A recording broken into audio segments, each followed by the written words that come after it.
Welcome back. Today, a lone builder heads deep into the damp woods to establish a permanent camp before the winter storms arrive. The goal is a self-sustaining A-frame shelter, built entirely by hand.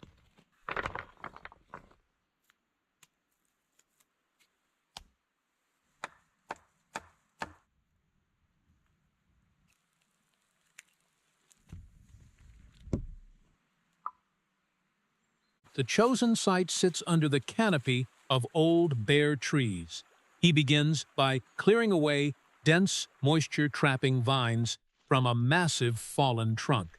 Dead wood lying directly on the forest floor acts as a sponge, harboring rot and insects. Stripping this away exposes solid timber that will serve as a natural anchor for the new structure. Digging into the topsoil reveals the dense earth underneath. A solid foundation requires reaching this stable, compacted mineral layer, ensuring the shelter's posts won't shift during heavy rains.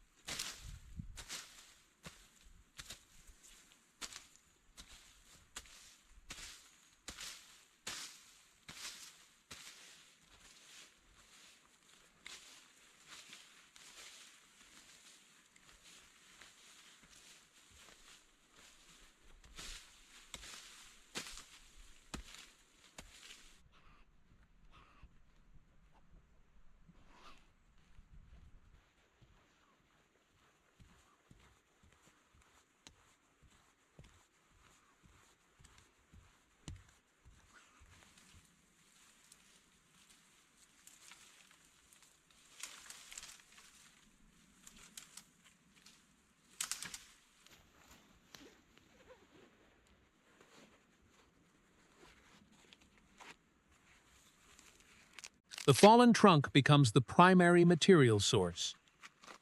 Using a folding handsaw, he portions the timber into manageable lengths. The thin, aggressively offset teeth of a pruning saw clear sawdust quickly, preventing the blade from binding in damp green wood. It is slow, deliberate work.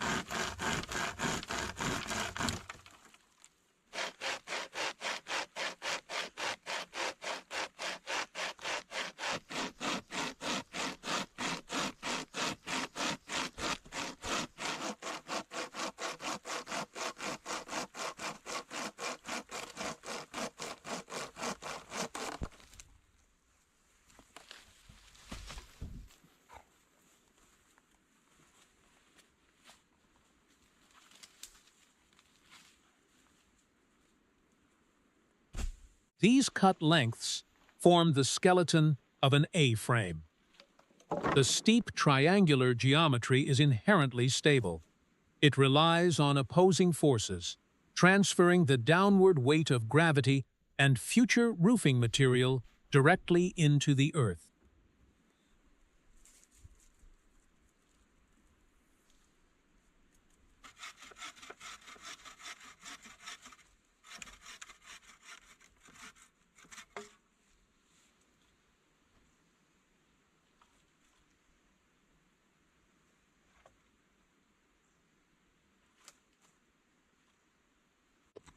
To prevent the vertical poles from kicking outward under load, a shallow trench locks the base in place.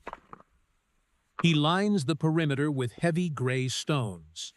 This creates a retaining wall that holds the earth and raises the wooden ends above ground moisture, delaying decay.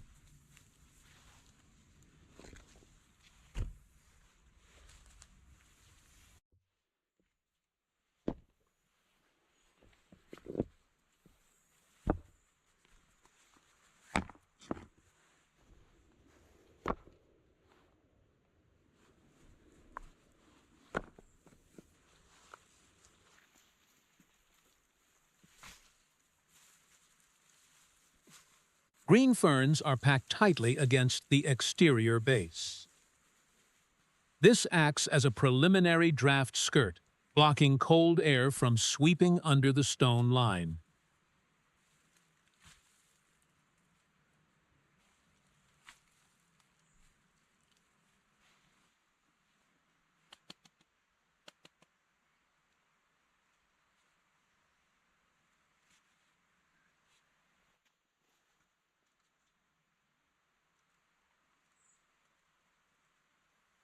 As daylight fades, attention shifts to warmth. A circular fire pit is excavated, depressing the heat source below ground level.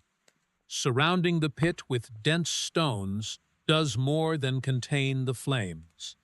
The rocks act as a thermal battery. They absorb radiant heat while the fire burns, slowly releasing it back into the shelter long after the embers die down.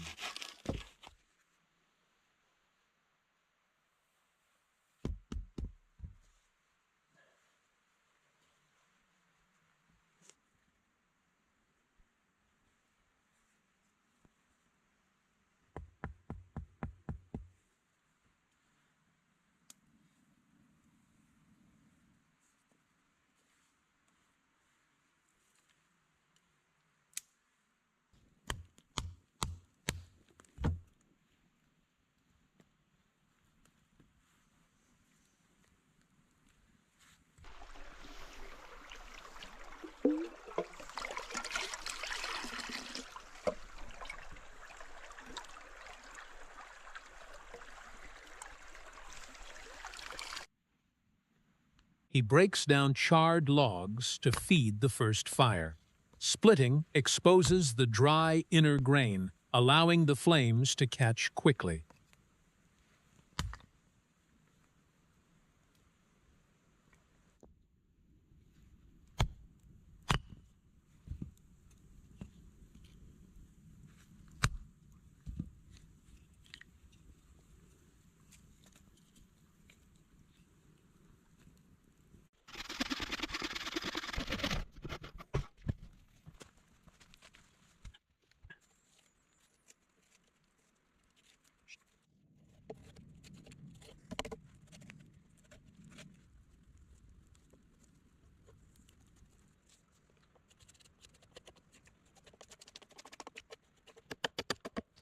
With the fire established, the structural work continues inside.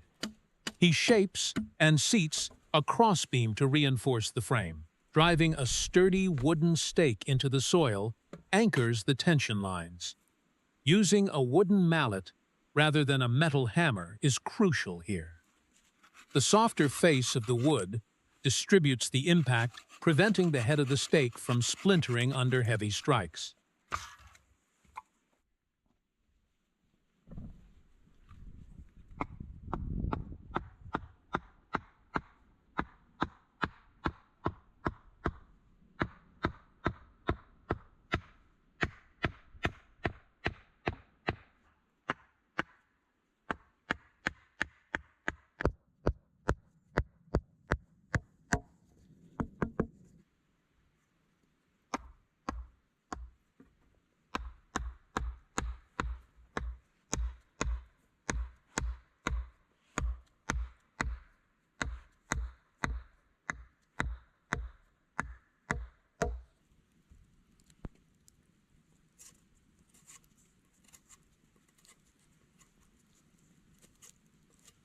He shaves the bark from slender branches, removing the layer where moisture and pests accumulate. Short, uniform logs are then arranged side by side inside the shelter. This raised platform elevates the living area just a few inches off the dirt, creating a crucial barrier against conductive heat loss into the cold ground.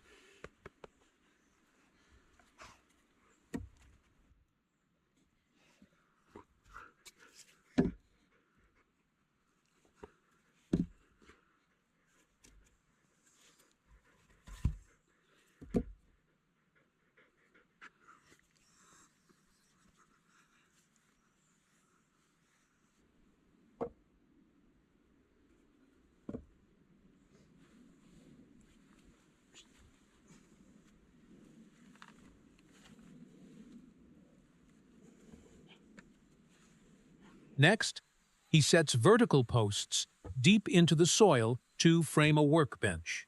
A heavy horizontal log spans the uprights, driven down with the mallet to ensure a friction fit. This simple post and beam construction relies on gravity and tight tolerances for shear strength.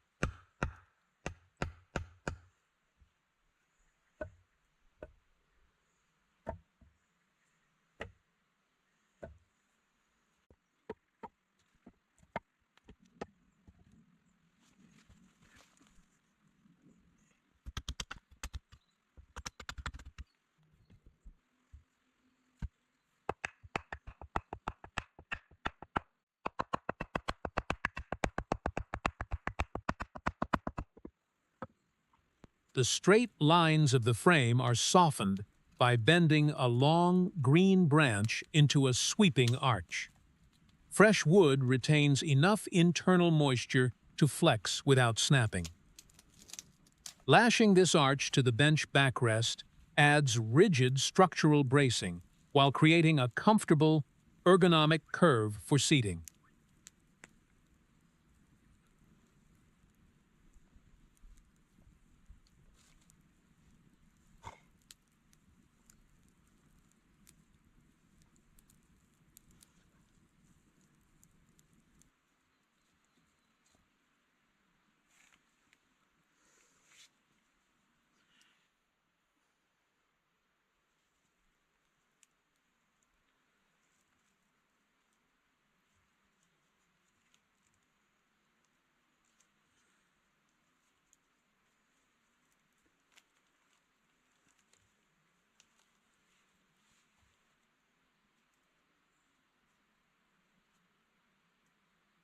The bare wood is functional, but the craftsman looks to the forest floor for insulation.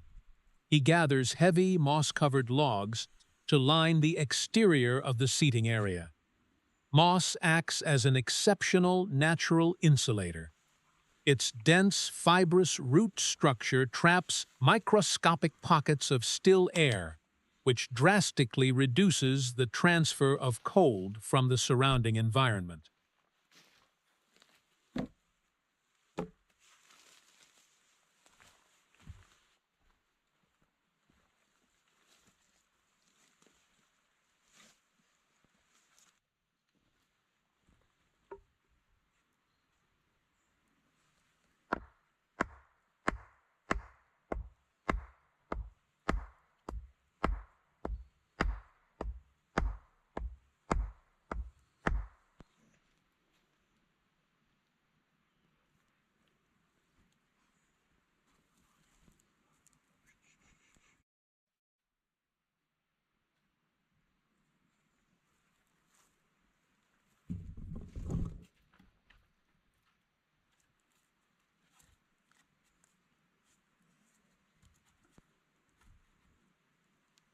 He carefully packs the living moss into the joints. Tamping it down ensures there are no drafts slipping between the logs.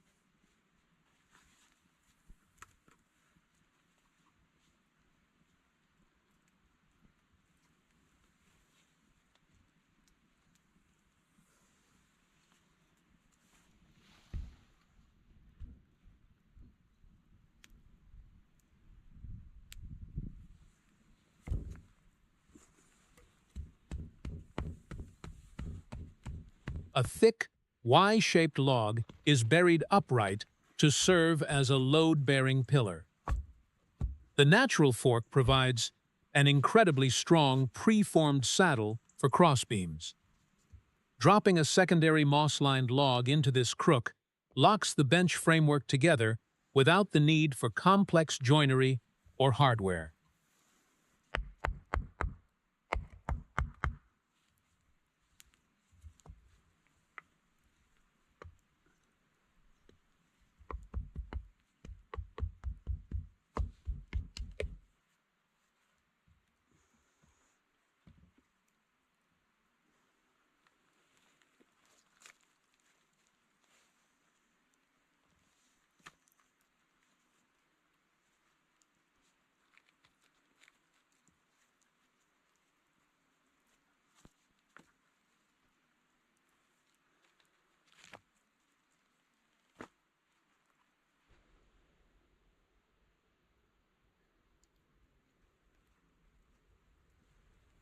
To reignite the dormant pit, he turns to a bow drill.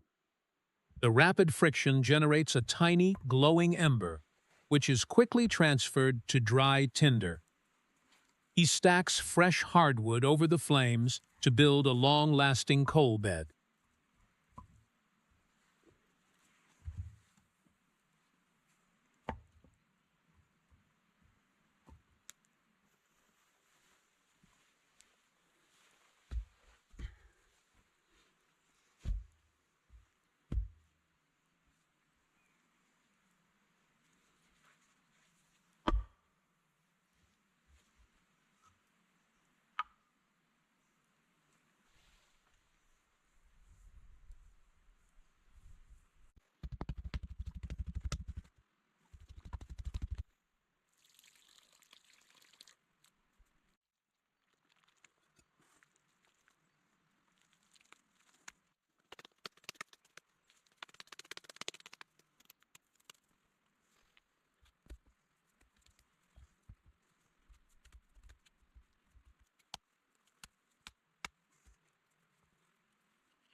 but by midday the fire is roaring, and the hearth requires further fortification. He walks to the nearby stream to harvest specific materials. Selecting smooth, dense river stones is a careful process. Unlike porous land rocks, which can hold trapped moisture and violently fracture, when heated, solid water-tumbled stones are far safer for an intense cooking fire.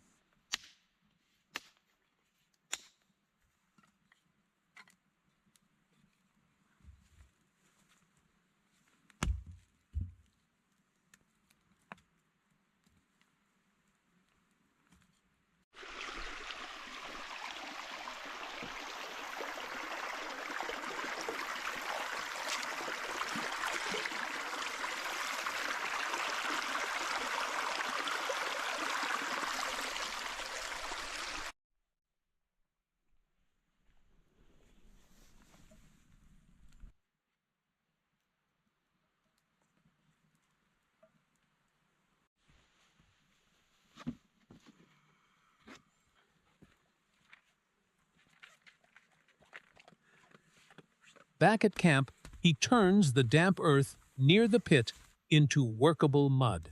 This will serve as mortar. Meanwhile, he begins laying out thin green sticks in an overlapping crosshatch pattern. This lattice acts like rebar. When coated in thick clay and mud, the flexible wood prevents the hardened earth from cracking and crumbling under heat stress.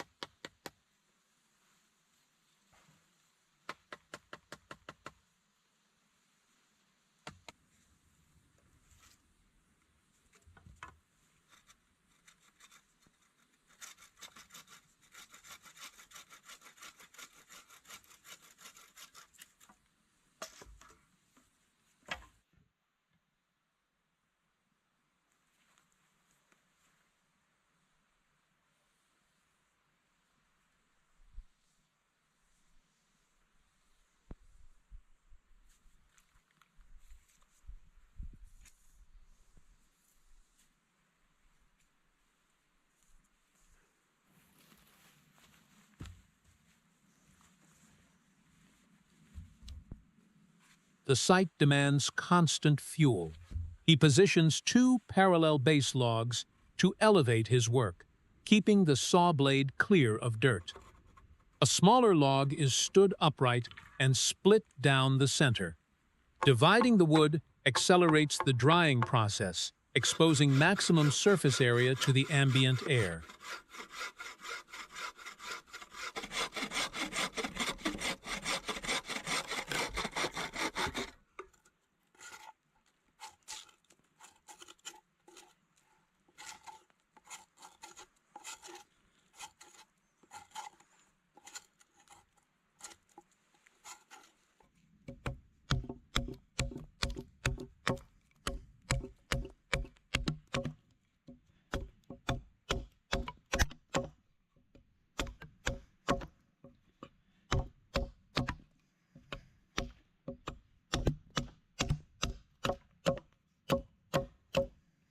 Short, thick wooden stakes are driven into the earth to secure the perimeter walls. Every stake creates a rigid anchor point, preventing the heavy moss and log layers from sagging outward as the ground softens. During rain,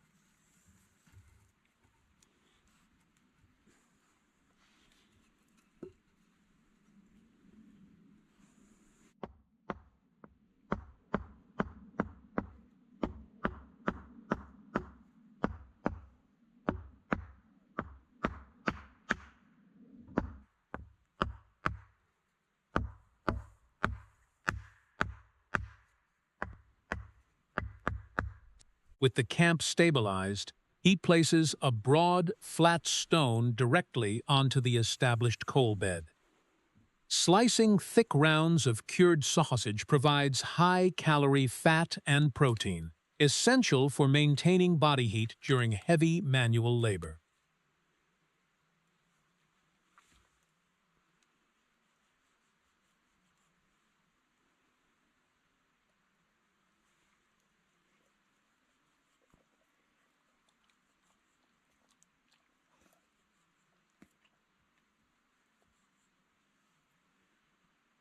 the dark river stone has absorbed enough thermal energy to act as a natural griddle. Placing the meat on the stone first renders out the fat, naturally oiling the surface. This prevents the eggs from sticking to the porous rock. Cooking directly on stone imparts an earthy, wood-fired flavor while keeping ash out of the food.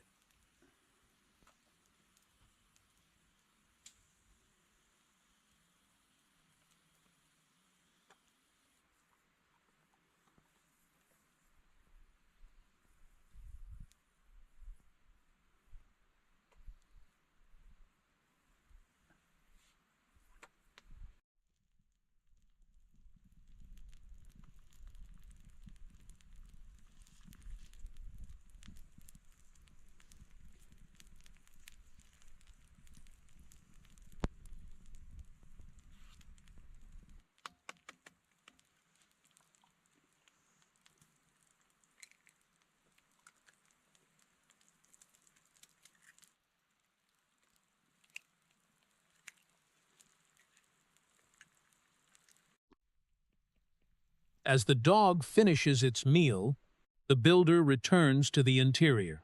He aligns a row of small logs to construct a low-side table. Keeping gear elevated protects it from ground condensation overnight.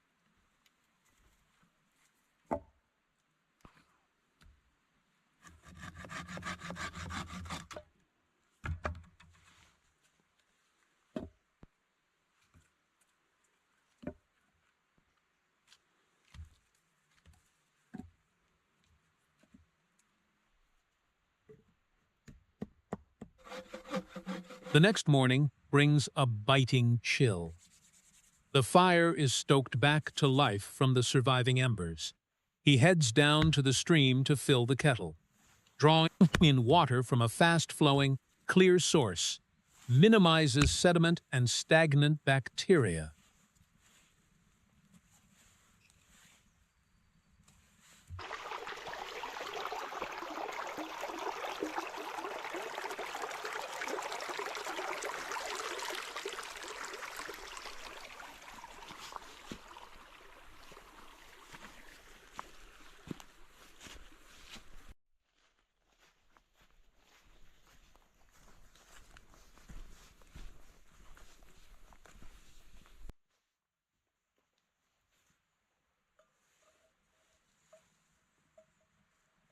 Returning to the log bench, he forcefully packs heavy wads of green moss deep into the timber gaps. This isn't just for comfort. The compressed vegetation seals the joints, entirely eliminating cross breezes that would otherwise pull heat away from a resting body. The moisture in the moss will slowly dry out in the sun, molding perfectly to the wood.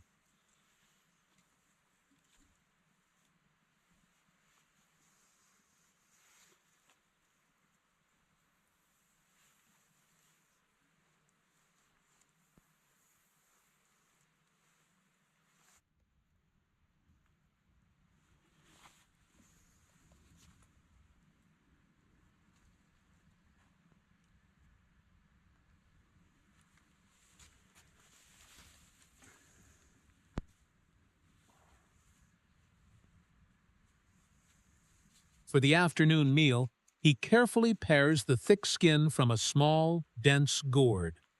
The hard rind is difficult to digest and bitter. Slicing the flesh thinly ensures an even, rapid cook. He wraps the pieces tightly in layers of heavy aluminum foil. This modern addition acts as a miniature pressure cooker. It traps the natural steam escaping from the gourd, allowing the dense flesh to soften completely without burning in the intense direct heat.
Emerging from the ash, the foil is peeled back.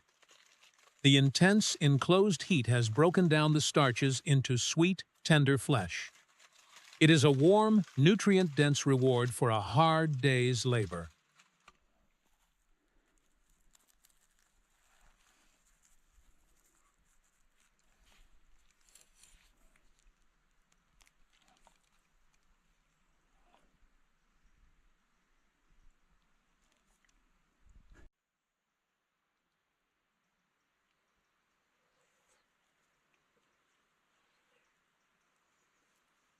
As twilight sets in, the hearth requires a different strategy. He splits heavy logs down the center and arranges them tightly. Exposing the dry heartwood ensures a strong, immediate flame to push back the gathering darkness.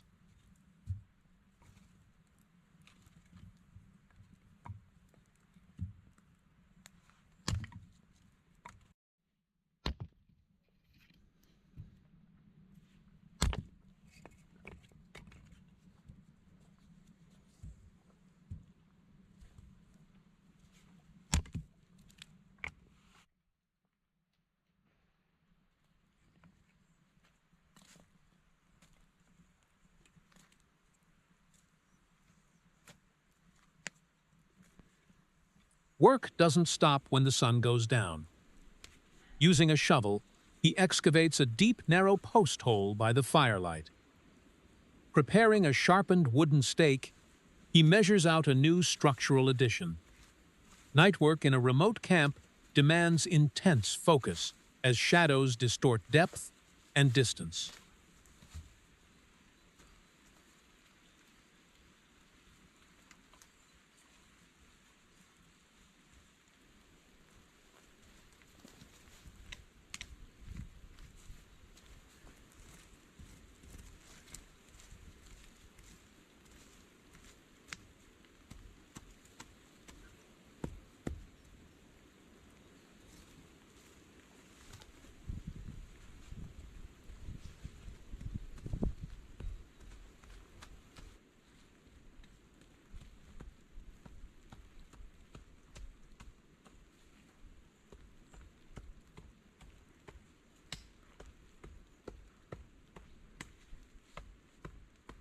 The weather shifts abruptly, forcing him into a thick yellow raincoat.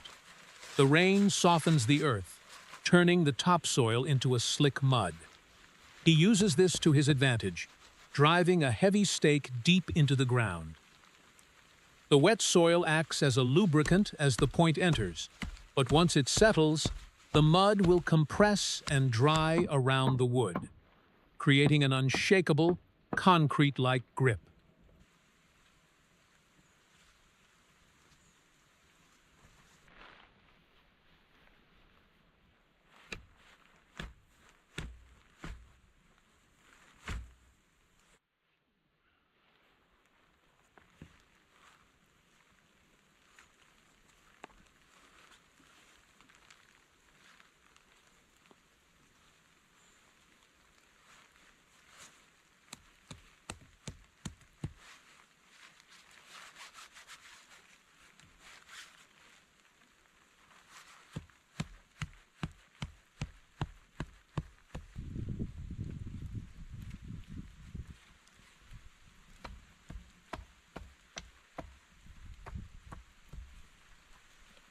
He pivots a suspension pole over the flames and stirs a simmering pot.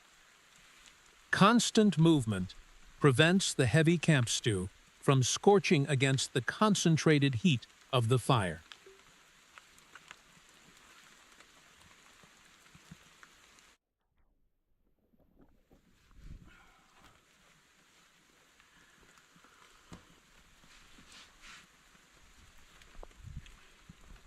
Waiting out the weather, he whittles a small stick down to the hard grain. Taking long, shallow passes with the blade ensures a smooth finish, turning scrap wood into a functional peg or utensil.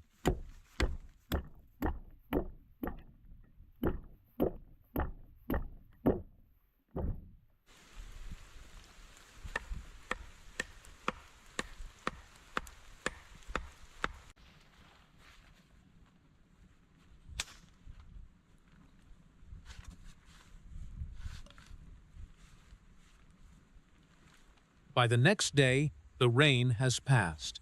He drags long, flexible branches from the deeper woods to enclose the perimeter. Hammering vertical stakes into a staggered line forms the framework for a wattle fence. This ancient weaving technique transforms thin, weak saplings into an incredibly resilient barrier that diffuses wind and deters wildlife.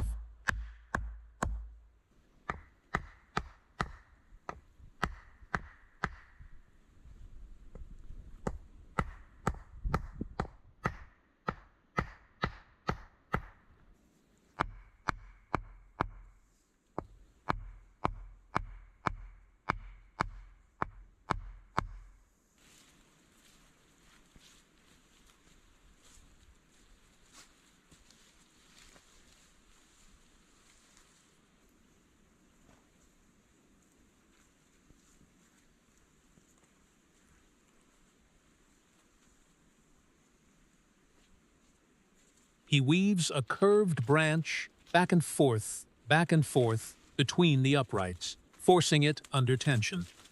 Pushing a heavy stone against the lowest rung pins the interwoven wood in place.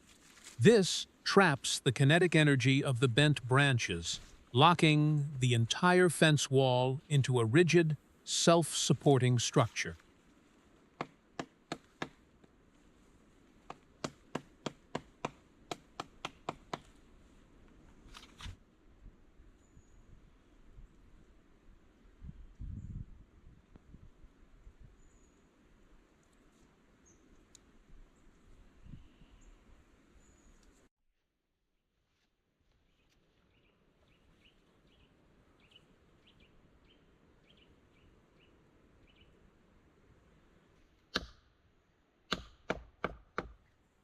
A large cut of meat is skewered and suspended high over the flames. Slow roasting allows the radiant heat to penetrate the thick muscle fibers gradually, breaking down tough connective tissue.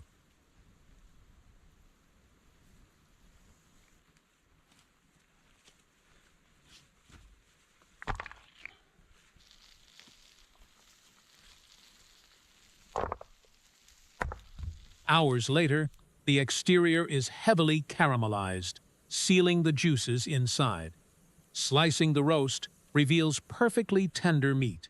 It is a direct result of patience and careful fire management.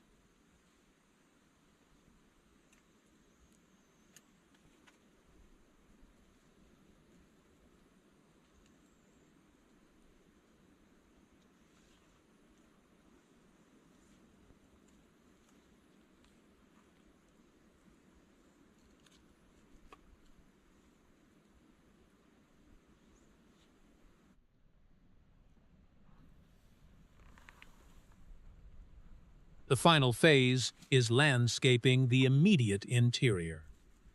He meticulously places thick carpets of moss along the base of the fence and seating area.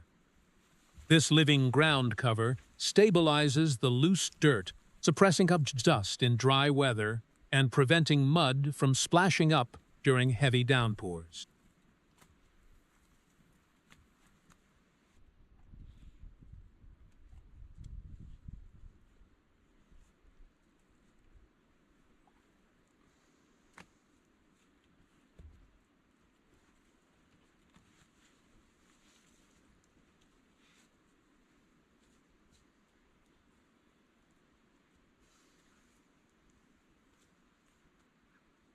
The work is finally done. He rests on the moss-lined bench, immersed in a book as the kettle quietly sings. In the end, structure, landscape, and daily routine operate as one system. It is a place built from the forest, providing shelter, warmth, and peace.